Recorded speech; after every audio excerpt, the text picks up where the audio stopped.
David Muir, ABC's World News Tonight, America's most watched newscast. Now streaming same day with all the breaking news of the day on Disney+. Most watched, most trusted. Now on Disney+ every night. Tonight we have breaking news on this Friday night. ABC News obtaining new video. What played out in the moments before that deadly ICE shooting in Minneapolis. The video recorded by the ICE agent himself. Renee Good smiling behind the wheel as ICE agent Jonathan Ross circles her SUV. Agents telling Good to get out of the vehicle. Ross firing 3 shots as she tries to drive away. Moments later, crashing into several parked vehicles. Tonight we'll take you frame by frame through this new video. Whit Johnson standing by in Minneapolis. Also breaking tonight, U.S. forces seizing a new oil tanker in the Caribbean. The Navy and Marines boarding the ship as President Trump meets with the CEOs of American oil companies about Venezuela. The president making the case that the American companies will fix it all, and then Venezuela, the U.S., and the American oil companies will divvy up the money. Tonight, we are monitoring the unfolding situation in Iran. The alarming images coming in at this hour. The biggest protests there in decades. Cars, government buildings set on fire. What Iran's supreme leader is now claiming tonight, and what President Trump is now warning. Martha Raddatz is here. In New York City, CEO murder suspect Luigi Mangione in federal court, fighting to keep prosecutors from seeking the death penalty. The new turn in the murders of a dentist and his wife. Authorities now say a police officer responding to a wellness check on that couple went to the wrong house before their bodies were discovered. And tonight, hear the 911 call from a neighbor days earlier, reporting someone pounding on her door in the middle of the night. Tonight, the American woman killed in a horrific shark attack in the U.S. Virgin Islands, what we've learned. We're also tracking severe weather, widespread thunderstorms and possible tornadoes, and the system moving into the Northeast this weekend. Lee Goldberg is here. What we now know about that chaotic scene near Las Vegas. Police say officers opening fire on a suspect in a stolen front loader as he was driving right over police vehicles. Tonight, we have the new and alarming numbers on the flu in this country, what the CDC is now seeing. And you met them right here this week. Their strength, their perseverance. Who are our persons of the week? From ABC News World Headquarters in New York, this is World News Tonight with David Muir. Good evening. We begin tonight here with the breaking news. ABC News now obtaining new cell phone video of the deadly ICE shooting in Minneapolis. The video taken by the ICE agent who pulled the trigger. The video shows what played out in the moments before the shooting, the interaction between that mother of 3 in that SUV, Renee Good, and ICE agent Jonathan Ross. Renee Good seen smiling behind the wheel as ICE agent Ross approaches her, telling him, quote, "I'm not mad." Her partner standing outside the vehicle holding her own phone, exchanging words with that officer. Then the moment the driver turns and appears to try to pull away, the officer's phone capturing that moment as well, then opening fire, shooting 3 times, killing Renee Good. She was shot in the head. Good's SUV then appearing to accelerate a short distance down that street before crashing into multiple parked cars. Tonight, Vice President J.D. Vance doubling down on his defense of the agent, and our team showing the ICE officer's video to the mayor of Minneapolis. Whit Johnson leading us off with these new images. He's in Minneapolis again tonight. Tonight, new video that ICE agent Jonathan Ross recorded himself, showing the disturbing moments when he opened fire on Renee Good. The clip begins with Ross approaching the vehicle. You can see his reflection in the window and hear Good tell him she's not mad. That's fine, dude. I'm not mad at you. Show your face. I'm not mad at you. It's okay. We don't change our plates every morning. Good's partner Becca recording too as he checks Good's license plate. That's fine. Then Ross continues around the vehicle, walking in front of it when another officer says, "Get out of the car." I said go get yourself some lunch, big boy. Okay. Out of the car. Becca Good tries to open the passenger door. As Renee turns the wheel, there's a sound as the camera points downward. And about 1 second later, Ross, who stays on his feet, opens fire. Some experts say agents are trained not to stand in front of a vehicle. You never get in front of the car, and you never get in the back of the car either. But I will tell you, when training and tactics come in, there's something called adrenaline. And adrenaline pumps you, and you want to make moves. Vice President J.D. Vance, who has called Good's death a tragedy of her own making, sharing the new video on social media, writing of the agent, Many of you have been told this law enforcement officer wasn't hit by a car, wasn't being harassed, and murdered an innocent woman. The reality is that his life was endangered and he fired in self-defense. We showed the new video to Minneapolis Mayor Jacob Fry. He walked away with a hop in his step from the incident. There's another person that's dead. He held on his cell phone. I think that speaks for itself. Does that video, that angle, change your perspective at all about what may have happened? I think an investigation could change or affirm my perspective. But we've got all two eyes. And I can see a person that is trying to leave. I can see an ICE agent that was not run over by a car. That didn't happen. A frame-by-frame analysis of multiple videos obtained by ABC News shows Ross fires the first shot at 9:37:13 a.m. About 0.4 of a second later, the second shot strikes Good. Then a third shot just 0.3 of a second after that. Officials say last June, Agent Ross was dragged 100 yards during another immigration vehicle stop and needed 33 stitches. DHS says this is video from that incident.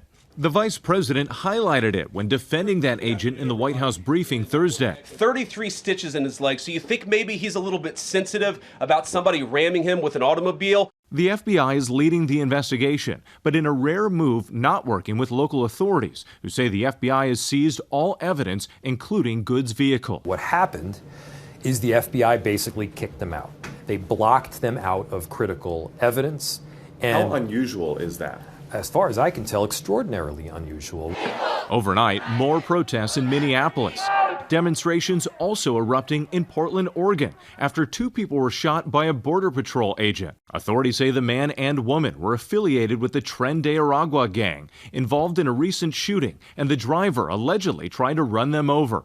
Portland police say they learned of the shooting after a person in the truck called 911 about 40 blocks from where the shooting happened. Portland is not a training ground for militarized agents. And back in Minneapolis, as protests continue, the Department of Homeland Security is sending up to 100 more agents to the city on top of the some 2,000 already on the ground.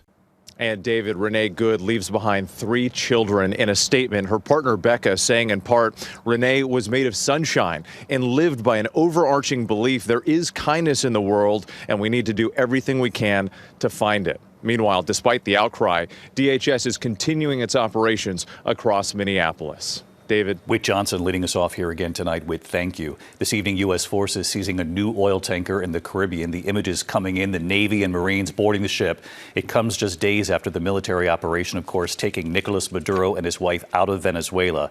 This new seizure of another tanker comes as President Trump tonight meets with the CEOs of American oil companies about Venezuela. The president today making the case that the American companies will fix it all, and then Venezuela, the U.S., and the American oil companies will, in his words, divvy up the money. Rachel Scott at the White House.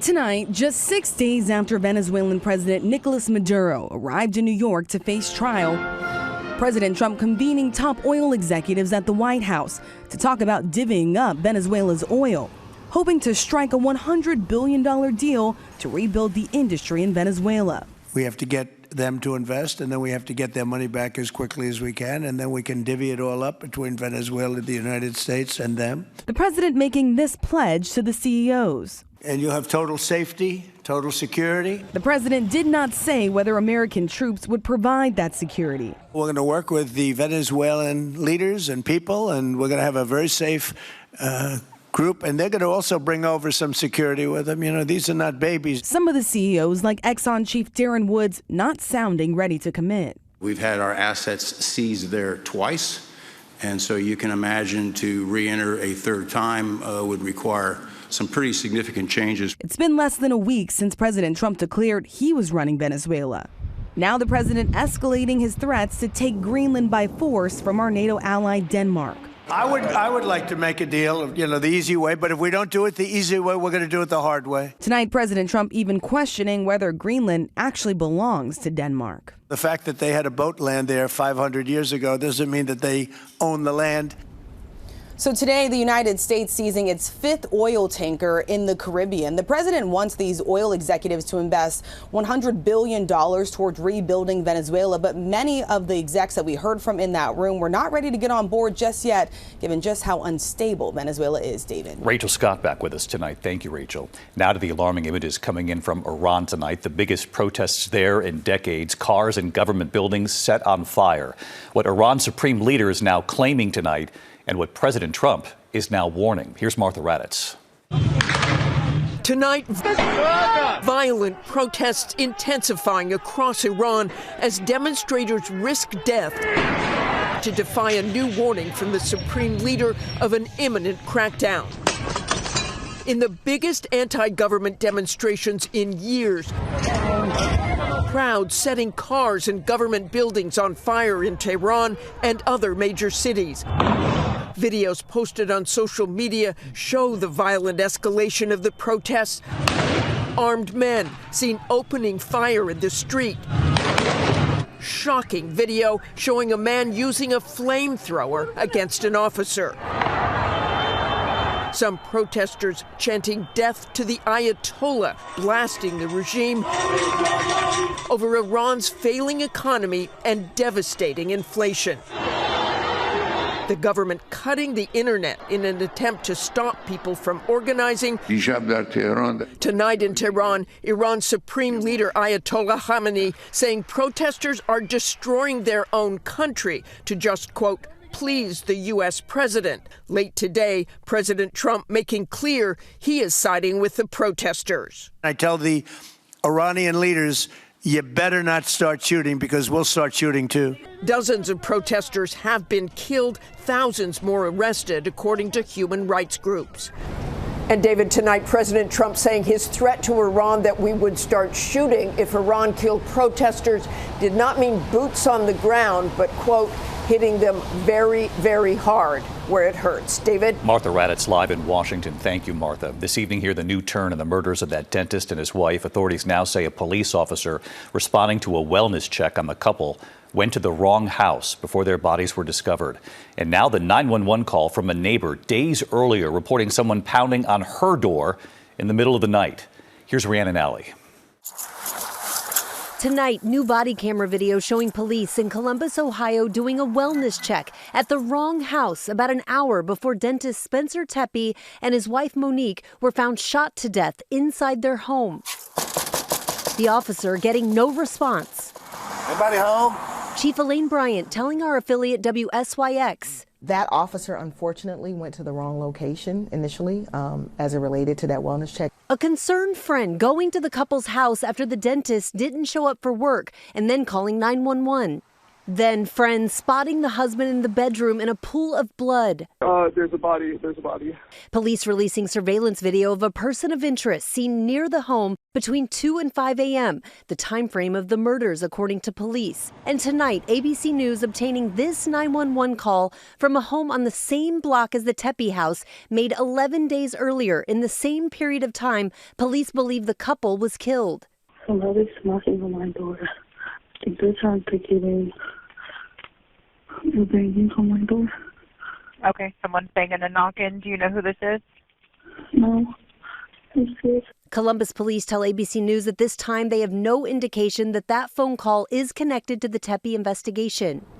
David, authorities are still collecting surveillance video from the area, and police don't know if the Tepes were targeted or if this was a random act of violence. David? Rhiannon Alley reporting tonight. Rhiannon, thank you. Here in New York City, CEO murder suspect Luigi Mangione was in federal court today, fighting to keep prosecutors from seeking the death penalty against him. His attorneys arguing the case is legally flawed. Mangione has pleaded not guilty to charges that accuse him of stalking and murdering United Healthcare CEO Brian Thompson. His lawyers are also fighting to stop federal prosecutors from using items police had seized from his backpack as evidence. The judge says Mangione's trial could start by the end of the year. Tonight, we have learned an American woman was killed in a horrific shark attack in the U.S. Virgin Islands. Here's Victor Oquendo. Tonight, this Minnesota woman killed after suffering a shark bite while swimming in the U.S. Virgin Islands. Police receiving multiple reports of a shark bite at Dorsch Beach on St. Croix just before 4:30 Thursday afternoon.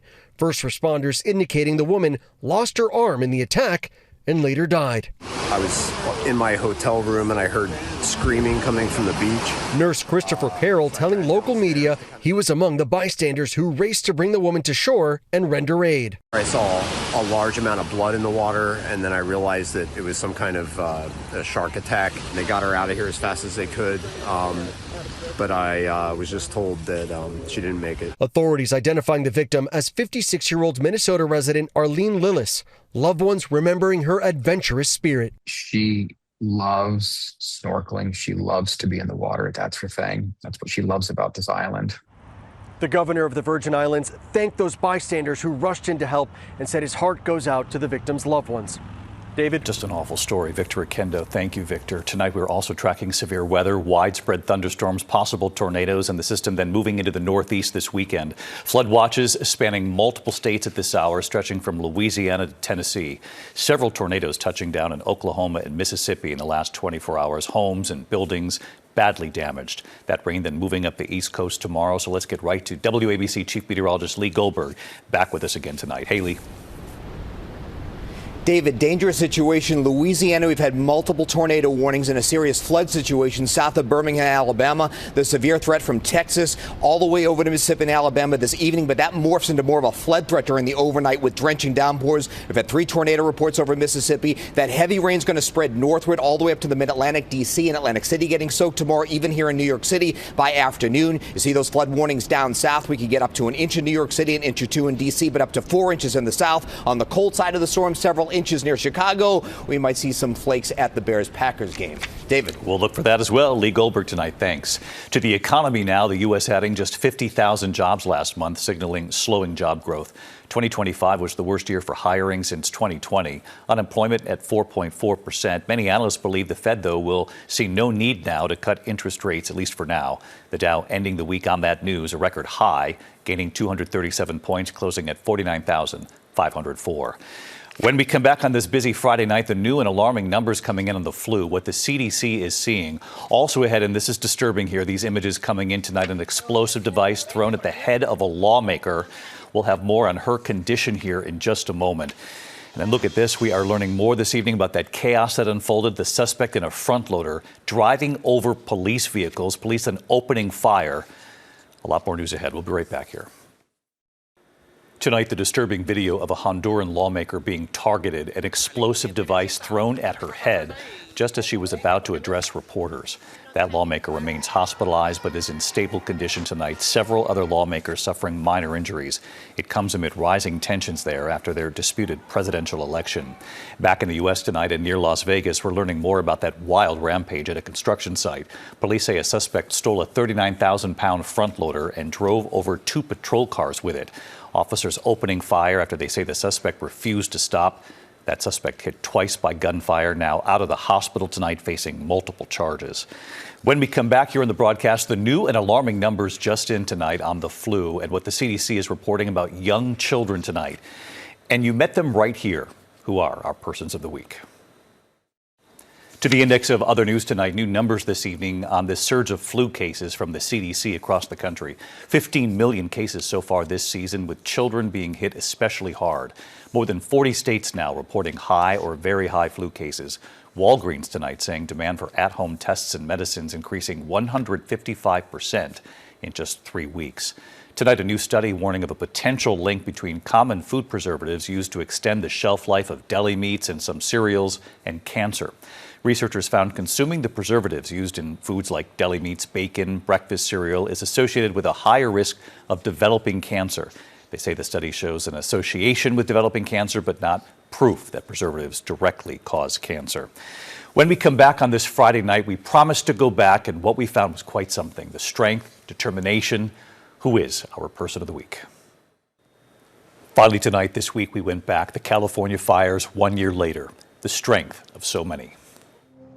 Returning to California 1 year later, we were moved by the strength of the people who lived through those fires. Alessandro and his family, who are not rebuilding. Well, I know that you all have been through a lot. It's been a real test, but I'm glad you're all still doing okay. Yes, absolutely. And you still got a smile. Yeah, we need to keep going. Liz Jones, determined to rebuild, where she and her husband raised their family. I was born and raised here. I love this town and I believe in it and I want to see it come back, and so that's why I'm rebuilding. And Preston and Kelsey Hayes, who told me they are determined to show their children 2 and 4 what it means to keep going. As a family, we want to show our kids that we can overcome hard things. And as a family and just in life, you can, go through hard things and we can overcome it together. Yeah. And you're about to. Yes. Yeah. Yes. On our way. Our Persons of the Week. I'll see you right back here on Monday. Good night. David Muir, the most watched newscast in America. And now, ABC's World News Tonight has won the Emmy for Best Live News Program for the 3rd year in a row.